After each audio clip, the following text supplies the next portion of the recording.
नमस्कार भाई सभी साथियों को एक बार फिर से आपका स्वागत है हमारे YouTube channel mind over muscles पर। तो जैसा कि आपको पता ही है कि केबीएस और एनवीएस की जो फॉर्म फिलिंग की जो प्रोसेसिंग चल रही है, उसमें स्टूडेंट्स को कितनी ज़्यादा प्रॉब्लम्स का सामना करना पड़ रहा है। आप एक स्टेप को कंप्लीट करते हो, फिर आप नेक्स्ट स्टेप पे जब जाते हो तो वहाँ पे एक नई प्रॉब्लम आपके सामने होती है। ये प्रॉब्लम्स इतने बड़े स्केल पे हो रहे हैं कि स्टूडेंट जो है केबीएस और एनवीएस की जो अथॉरिटी है उसको बहुत सारे जो है मेल्स आपकी तरफ से जा रहे हैं। तो उनको फाइनली उनको आपके जो मेल्स थे उनको कंसीडर करके आंसर देना पड़ा है। तो आप जहाँ पे देख ही रहे हो स्क्रीन पे कि इन्होंने एक जो है एक पीडीएफ या एक नोटिफिकेशन जो है जारी किया जिसमें इन्होंने आपकी जो मेजर क्वेरीज थी, आपकी जो मेल्स में जो बड़ी-बड़ी प्रॉब्लम्स इनके पास जा रही थी, तो उनको कंसीडर करके इन्होंने अपनी तरफ से कुछ आंसर देने की कोशिश की है। तो आज हम इन्हीं को डिस्कस करने वाले हैं कि इन्होंने कौन-कौन सी प्रॉब्लम्स को कंसीडर किया है और इन्होंने अपनी तरफ से जो है क्या एक्सप्लेनेशन आपको देने की कोशिश की है। ठीक है? बाकी अगर आप फिजिकल एजुकेशन केवीएस, एनवीएस या कोई भी टीजीटी लेवल एग्जाम की प्रिपरेशन कर रहे हो तो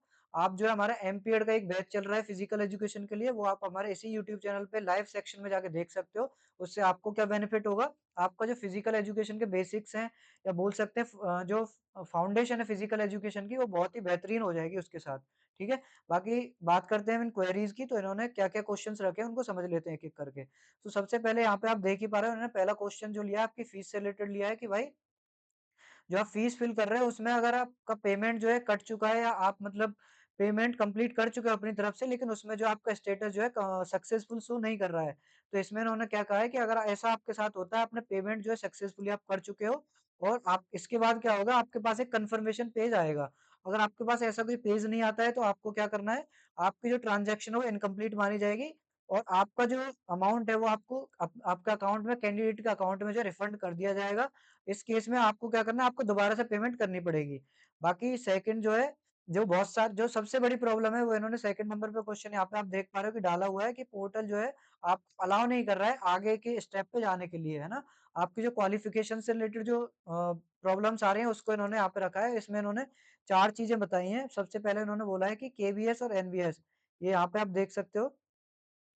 कि केवीएस और एनवीएस का अगर आप फॉर्म एक साथ भर रहे हो और उसमें आपको प्रॉब्लम आ रही है क्वालिफिकेशन से रिलेटेड, तो इसमें क्या हो रहा है कि आप एक बार जो है ये बोल रहे हैं कि आप जो है इनकी जो नोटिफिकेशन है उसको जाके एक बार क्लियरली पढ़ लें, क्योंकि केवीएस और एनवीएस दोनों की क्वालिफिकेशन जो है अलग-अलग है। ठीक है? सो वहाँ पे दिक्कत ये हो सकती है कि आप जो है दूसरे की जो है क्वालिफिकेशंस किसी और में भर रहे हो या आप जो है एक से मैच कर रहे हो, दूसरे से मैच नहीं कर रहे हो। बाकी उन्होंने सेकंड में यहाँ पे बोला है कि अगर आपकी क्वालिफिकेशन मैच कर रही है वर्ड बाय वर्ड,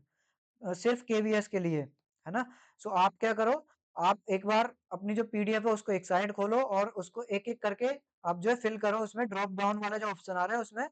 आप पूरे ध्यान से एक बार उसको फिल करो। बाकी सेम इन्होंने एनवीएस के लिए बोला और सेम ही चीज़ उन्होंने बोली है कि अगर आप केवीएस और एनवीएस दोनों के लिए एक साथ भर रहे हो और फिर आपके साथ प्रॉब्लम आ रही है क्वालिफिकेशन में, तो आप चेक करो जाके भाई और फिर उसको ढंग से एक बार फिल करके देखो। तो इन्होंने ऐसी कोई क्लैरिफिकेशन यहाँ पे नहीं दी है, जो हमें आपको पता है कि फिजिकल एजुकेशन में कितनी ज़्यादा जो है प्रॉब्लम्स आ रही हैं कि भाई पहले तो ये था कि सिर्फ इंटीग्रेटेड वाले भर पा रहे थे, कुछ टाइम पहले तो कोई भी नहीं भर पा रहा था, फिर इंटीग्रेटेड वाले भरने लगे जिनकी बीपीएड है। बाकी उसके बाद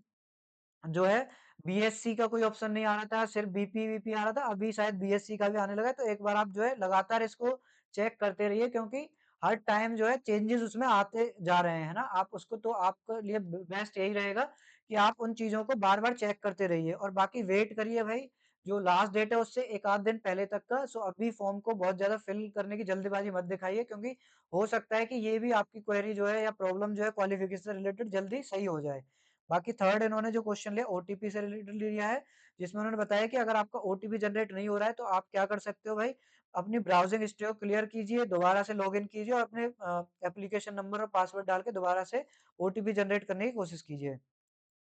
बाकी डुप्लीकेट सेशन में भी इन्होंने यही सेम चीज़ की है कि आप ब्राउज़र हिस्ट्री को और लॉगिन हिस्ट्री को अपने जो है क्लैरिफ़ाई कीजिए, उसको क्लियर कीजिए और दोबारा से फिल करने की कोशिश करिए। अगर आप फॉरगेट पासवर्ड पे जा रहे हो, है ना? आप अपना पासवर्ड जो है भूल चुके हो, तो उसको दोबारा से रीजनरेट कर लो। बाकी फ़ोटो और सिग्नेचर से रिलेटेड कोई प्रॉब्लम आ रही है यहाँ पे, सो आप क्या कर सकते हो, एक जो है आप अपनी तरफ से जो है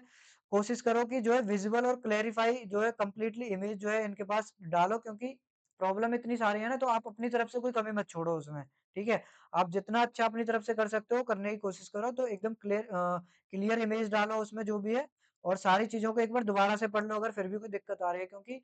जो इन्होंने अपनी तरफ से नोटिफ़िकेशन दिया है, एक तो जब इन्होंने 2 जो अपनी केवीएस और एनवीएस ने एक साथ जो किया ना, उसमें बहुत सारी चीज़ें मर्ज हो गई हैं। तो उससे भी एक तो बहुत ज़्यादा प्रॉब्लम हो रही है। सो आप वेट करिए चीज़ों को आने का और बहुत ज़्यादा जल्दबाज़ी मत कीजिए। बाकी एक और प्रॉब्लम आ रही थी कि इंस्टीट्यूशन और जो यूनिवर्सिटी है उसका नेम जो है वहाँ पे शो नहीं हो रहा था फॉर्म के अंदर। सो पहले क्या था कि कुछ जो है सेलेक्टेड यूनिवर्सिटीज़ का ही जो नाम आ रहा था उसमें, बाकी अभी इन्होंने एक ऑप्शन जो है ऐड कर दिया उसमें कि एक अदर्स का ऑप्शन भी आ गया है, वहाँ पे आप जाके अपनी अगर आपकी यूनिवर्सिटी का नाम उसमें नहीं आ रहा था तो आप अदर्स में जाके अपनी यूनिवर्सिटी या कॉलेज या इंस्टीट्यूशन का नाम जाके वहाँ पे फिल कर सकते हो। बाकी सीजीपीए से रिलेटेड जो आपकी मार्कशीट में प्रॉब्लम थी कि भाई आपका जो रिजल्ट है सीजीपीए में, तो उन्होंने क्या है कहा है यहाँ पे कि आप जो है अपनी यूनिवर्सिटी का जो सीजीपीए जो रिकॉग्नाइज्ड यूनिवर्सिटी है आपकी, उनका जो है अपना जो फ़ॉर्मूला है, आप अपनी मार्कशीट पे जाके चेक करिए कि वो क्या कहते हैं कि आपकी सीजीपीए जो है परसेंटेज में कैसे जो है कन्वर्ट होगी। वैसे तो जो कॉमनली जो हो सकती है वो 9.5 से आप अपनी सीजीपीए को मल्टीप्लाई करिए और आपकी जो परसेंटेज वहाँ पे आ जाएगी। बाकी आप अपनी मार्कशीट को चेक करिए, आपकी यूनिवर्सिटी क्या वहाँ पे गाइडलाइंस देती है आपको, तो वो आप फ़ॉलो कीजिए वहाँ पे। ठीक है? और जो आप इन्होंने यहाँ पे 9वीं आपकी क्वेरी ली है 9th नंबर पे कि आपकी जो एज या फीस की जो क्वालिफिकेशन थी, एज रिलैक्सेशन जो दिया हुआ है, इसमें इन्होंने कुछ भी क्लेरिफाई नहीं किया है। इसमें इन्होंने बोला है कि आप जो है जाके दोबारा से नोटिफिकेशन को पढ़िए और एक बार ढंग से पढ़ लो उसमें क्या-क्या आपको एलिजिबिलिटी क्राइटेरिया वहाँ पे दिया हुआ है। ठीक है? बाकी कुछ डिस्क्रिपेंसी आ रही थी कि स्कैन्ड इमेज डालने में, तो इसमें भी उन्होंने ये बोला कि भाई क्लियर इमेज डालिए आप जेपीजी फॉर्मेट में और जो साइज़ दिया हुआ है उसका वही उसी में आप अपलोड करो तो आपकी जो इमेजेस जो है अपलोड हो जाएँगी। बाकी एग्ज़ाम की जो डेट क्लैश कर रहे हैं उससे रिलेटेड उन्होंने क्या बोला है, तो इन्होंने यहाँ पे क्लियर ही बोल दिया है कि अगर आपकी डेट की जो एग्ज़ाम क्लैश हो रही है तो भाई ये आपके ऊपर है, आप डिसाइड कीजिए कि आप कौन से एग्ज़ाम में जो है अपीयर होना चाहते हैं। इनकी तरफ से उसमें कुछ भी जो है आपकी चीज़ नहीं की जाने वाली कि आपकी एग्ज़ाम डेट क्लैश होने वाली है तो ये चेंज कर देंगे, ऐसा कुछ नहीं होने वाला है। आपको डिसाइड करना है कि आप किस एग्ज़ाम में जो है अपीयर होना चाहते हो, आपकी प्रेफ़रेंसेस क्या हैं। सेम एग्ज़ाम डेट जो है